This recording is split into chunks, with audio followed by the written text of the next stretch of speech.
The wolves demanded loyalty, labor, and order. They dismantled petty tyrannies and replaced them with councils overseen by their own officers. Taxes returned, not in currency, but in grain, steel, and manpower. Children were educated. Crime was punished swiftly. Mercy existed, but it was controlled.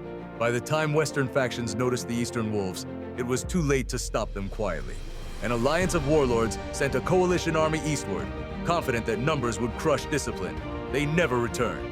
The battle took place in a frozen valley, where visibility died after 30 meters and sound vanished beneath snow.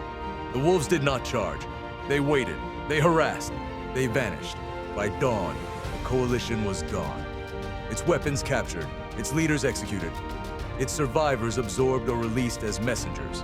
From that day on, the phrase spread across the wasteland. The East is no longer wild. As years passed, the wolves evolved. They built foundries. They reopened rail lines. They restored fragments of pre-collapse industry. Their territory expanded not like an empire, but like frost. Slow, inevitable, unstoppable. Yet they were not without internal struggle. Some wolves questioned Victor's vision. They feared becoming what they had destroyed. They argued that order enforced by force would one day rot into tyranny. Others believed mercy was weakness, that the pack should rule openly and permanently. Victor listened to all of them.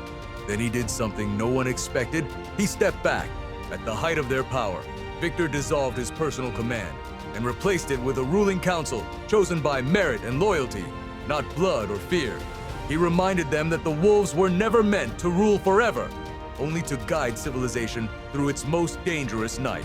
Shortly after, he disappeared into the eastern forests. Some say he died. Others claim he still watches, unseen, testing the pack he created. The eastern wolves remain. They patrol borders that once bled endlessly. They train soldiers who understand restraint as well as violence. They are feared, respected, and endlessly debated by those beyond their reach. To some, they are conquerors. To others, they are saviors. But in a world that nearly devoured itself, one truth is undeniable.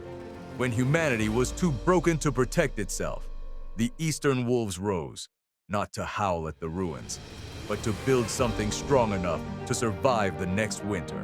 And as long as the pack endures, the East will not fall back into darkness.